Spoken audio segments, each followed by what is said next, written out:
Hey, Andrew, what can I get from a holistic nutrition consultation? In a nutrition consult, what we do is we look at your overall symptoms. So we'll give you a form for you to fill.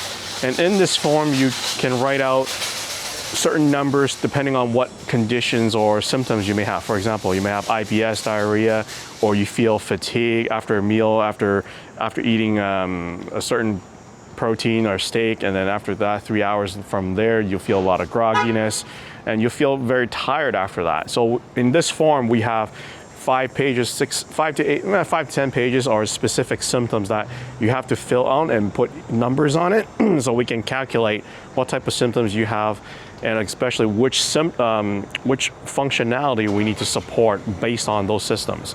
So it could be anything from skeletal system, could be nerve, it could be for digestion, intestinal, stomach, depending on what we find based on those numbers.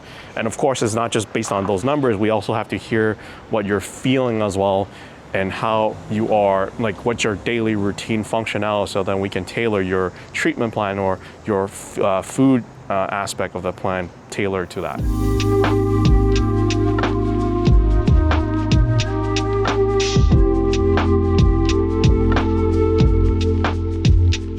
What are some of the top things you think we should know about food in today's world? So in today's world, based on the food, you're not eating the same foods as you would be back in the day. So back in the day when you have like a farmer's grown market from a tomato or potato, the nutrition aspect is very, very different from before and now.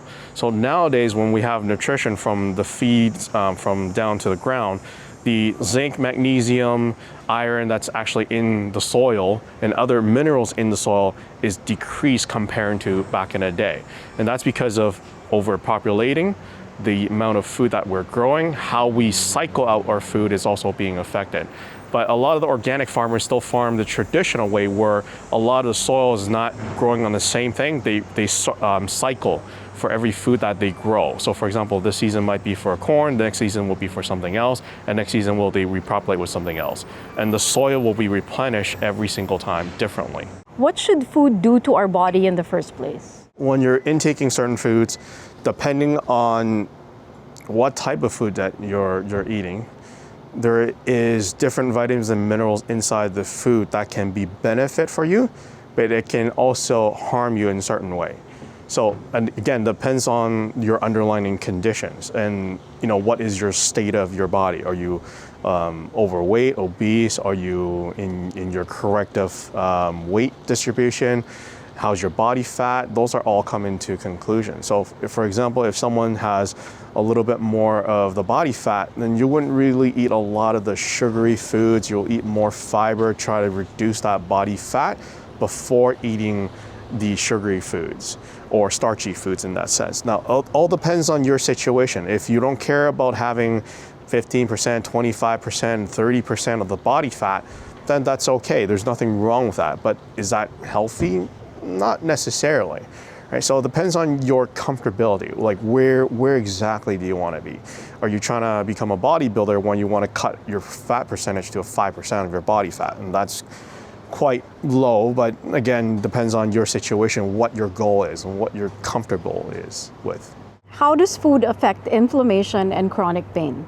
Food, when it comes to chronic pain, there are certain foods that can trigger inflammatory response in your body. And there are certain foods that may have a same marker, but will not trigger inflammatory marker on your body.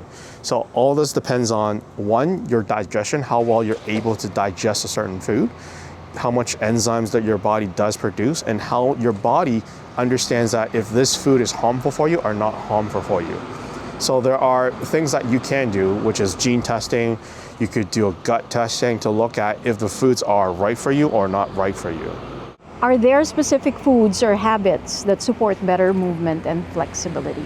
So a lot of foods such as bone broth, a lot of collagen and foods that will help with your joints, but they're not they're not saying specifically it's good for your flexibility. Because in the bone broth itself, there are different types of collagen in that bone broth. So unless you take that bone broth and you actually analyze it for you to know. And it's almost impossible for you to know that because one, it depends on the bone that you're getting. That's one thing, and you won't really know. Because for a chicken bone or for example, like you might using a bovine bone or cow's bone, certain knees or whatever joints that you'll be using, the chemical nutrition just from those two will be different. And even if you compare a chicken bone to another chicken bone, it might be different from a scale from 1 or 2. How you boil it, how long you're steaming it, the amount of heat you're applying to it, all will change the factors of how much of those collagen will leach out. So it's almost impossible for you to analyze it properly, but you can get an average scale. So if you want to see an average scale, you can drink a lot of bone broth and that will help you. You can make it yourself or you can buy it yourself as well. Buy any supplement stores will carry bovine or chicken cartilage from soup base that can turn into a powder form.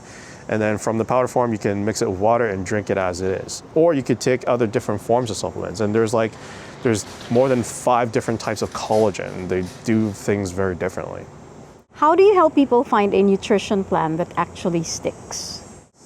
I find that everyone will fail a diet or a certain plan no matter what, because your lifestyle changes from time to time. So for today, you could be saying, I'm going paleo or I'm going keto. I'm doing nothing but protein and fats.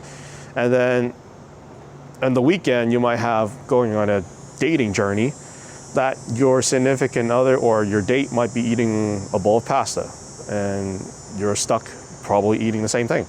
So in that sense, you're kind of limiting and you're always going to break that lifestyle, that meal plan that you're doing. So I would always say it's more tailored to your lifestyle versus sticking on to a plan in that sense. So if, for example, like if my lifestyle is from Monday to Friday or Monday to Saturday, I'm going to be doing a full protein diet with with a little bit of fats or whatnot and no carbohydrates, then that's what you're going to be doing from your lifestyle from that time to time. And then certain time that on a weekend, Saturday, Sunday, and I want to go out to have a beer, I want to go out to have some pizzas, for example, like a cheat day, then all the power to you. Don't stress yourself just because I'm going to have a slice of pizza today, I'm going to ruin my meal plan or my diet. Nothing to do with that.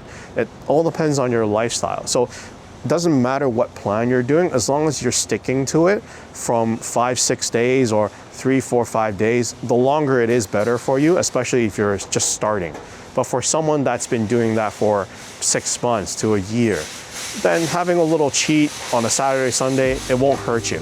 But for someone just starting out, you want to maintain that as much as possible before you start breaking it, like making a cheat day for yourself.